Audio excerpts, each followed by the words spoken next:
Assalamualaikum warahmatullahi wabarakatuh.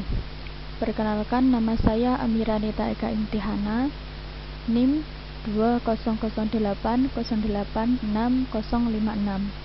Saya berasal dari kelas pendidikan biologi 1C. Pada video kali ini, saya akan membahas tentang sistem pernafasan pada hewan. Seperti halnya makhluk hidup lainnya, hewan memiliki sistem pernafasan. Sistem ini membantu mereka mendapatkan oksigen yang penting untuk tubuh. Meskipun sama-sama hewan, binatang memiliki banyak perbedaan. Perbedaan tersebut terlihat dari habitat hingga organ tubuh. Salah satunya adalah sistem pernafasan. Sistem pernafasan hewan beragam tergantung tempat tinggalnya. Perbedaan ini membuat hewan bisa hidup sesuai dengan habitatnya.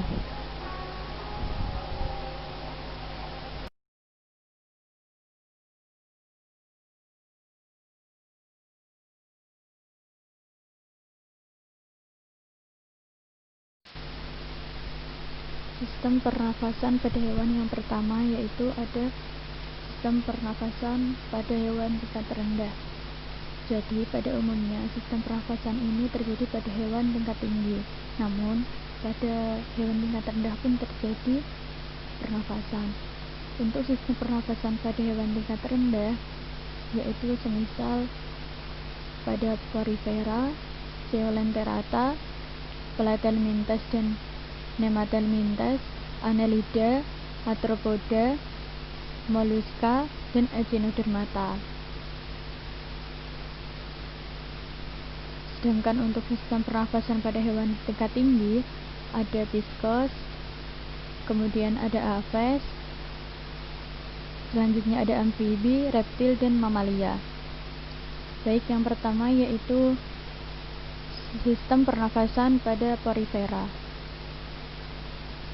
Pada Porifera ini, air yang masuk melalui ostium kemudian ditangkap oleh sel-sel kaonosit dan oksigen masuk secara difusi. Setelah itu, air dikeluarkan menuju oskulum. Yang kedua yaitu sistem pernafasan pada Coelenterata. Oksigen berdifusi masuk ke tubuh melalui permukaan tubuh yang tersentuh air. Respirasi dilakukan dengan bantuan jaringan sifonuklia yang terdapat pada gastrodermis. Selanjutnya yaitu pada Platyhelminthes dan Nematelmintes.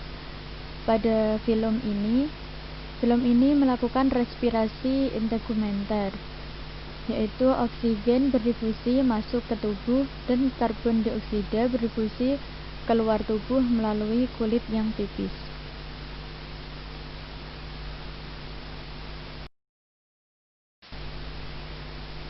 Selanjutnya yaitu ada Annelida.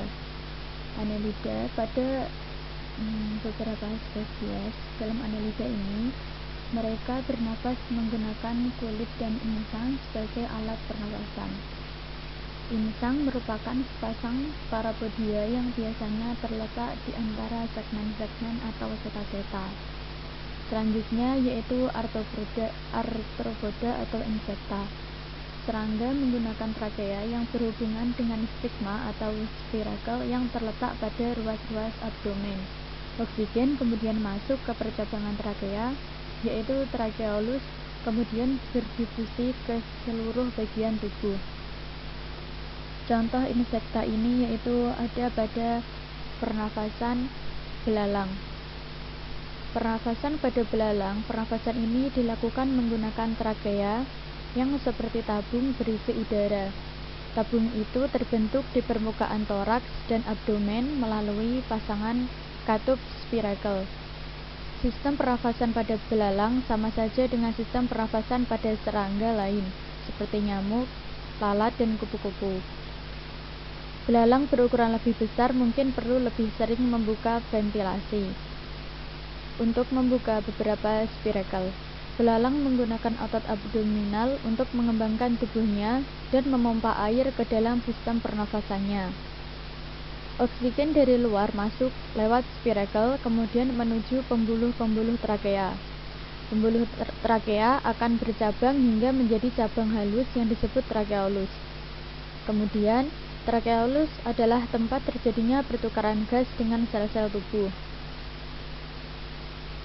Darah tidak mengangkut oksigen, melainkan hanya menyangkut sari-sari makanan. Tracheolus tidak berlapis kitin, berisi cairan, dan tersusun oleh sel yang disebut tracheoblast. Cairan pada ujung tracheolus berfungsi supaya udara mudah berdifusi ke jaringan. Jika otot perut belalang berkontraksi, maka trakea memipih sehingga udara kaya karbon dioksida keluar dari tubuh. Jika otot perut berelaksasi, maka trakea kembali pada volume sehingga udara luar yang kaya oksigen masuk ke trakea.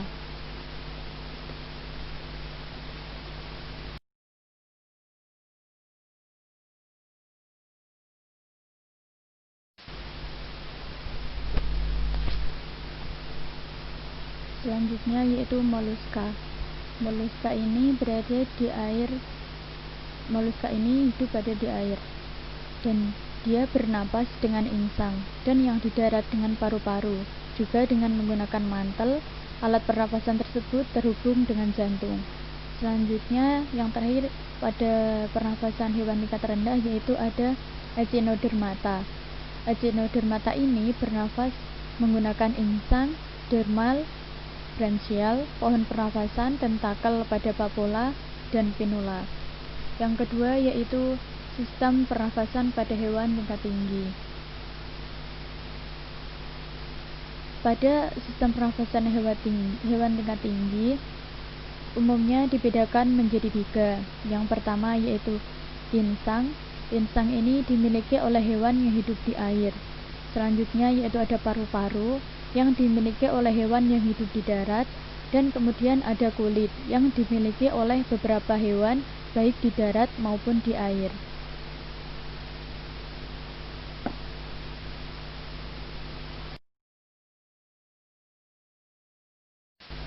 Baik, untuk yang pertama sistem pernafasan pada hewan tingkat tinggi, yang pertama yaitu ada pisces.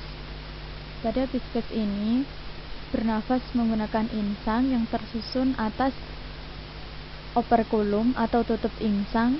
Kemudian ada branchiostega atau katup rongga mulut. Kemudian ada arcus branchialis atau lengkung insang. Kemudian ada holobranchialis sebagai lembar insang. Kemudian rigi-rigi insang atau saringan. Nah, pada pisces ini terjadi beberapa fase pernafasan. Yang pertama yaitu ada fase inspirasi. Fase inspirasi ini terjadi ketika mulut ikan membuka, operkulum menutup sehingga air masuk melalui mulut lalu menuju insang. Yang kedua, fase ekspirasi terjadi ketika mulut ikan menutup, operkulum membuka sehingga air masuk ke insang.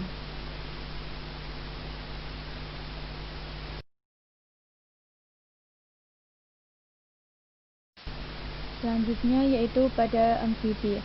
Pada alat pernafasan amfibi, katak berkembang dari masa ke masa. Pada saat berudu, alat pernafasannya adalah 3 pasang insang luar. Pada saat dewasa, alat pernafasannya menjadi paru-paru dan kulit. Nah, pada amfibi ini terjadi 2 fase pernafasan. Yang pertama yaitu fase inspirasi, yaitu terjadi ketika rahang bawah mengendur, otot sternohyoideus berkontraksi, rongga mulut membesar, udara masuk menuju koana lalu paru-paru. Yang kedua yaitu fase ekspirasi. Fase ekspirasi ini terjadi ketika otot perut berkontraksi, paru-paru tertekan, otot sternohyoideus berkontraksi, udara keluar menuju koana dan rongga mulut, kemudian keluar dari tubuh. Yang selanjutnya yaitu pada reptil. Nah, alat pernafasan dan mekanisme pernafasannya yaitu sama dengan manusia pada umumnya, yaitu menggunakan paru-paru.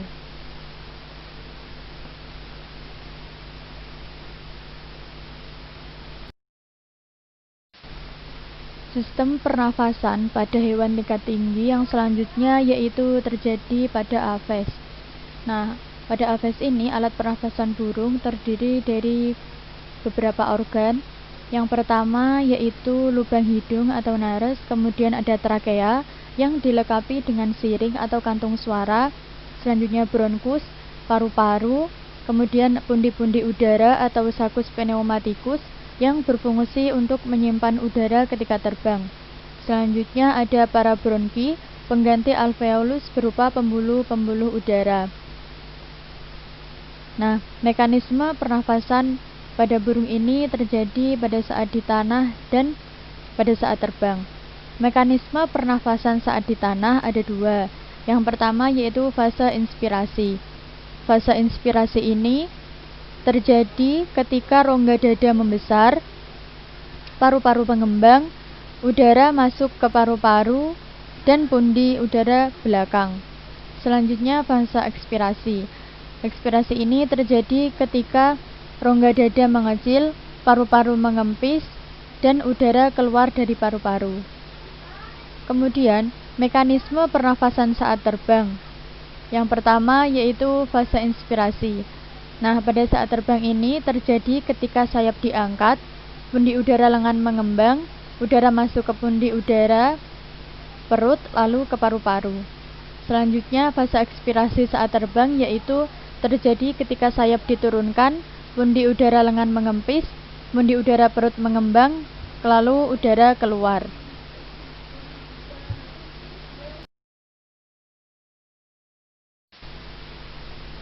Yang terakhir yaitu pada mamalia. Pada mamalia ini alat pernafasan dan mekanisme pernafasannya sama dengan pada manusia dan paru-paru, menggunakan paru-paru.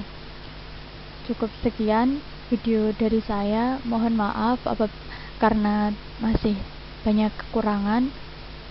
Terima kasih sudah melihat video ini. Wassalamualaikum warahmatullahi wabarakatuh.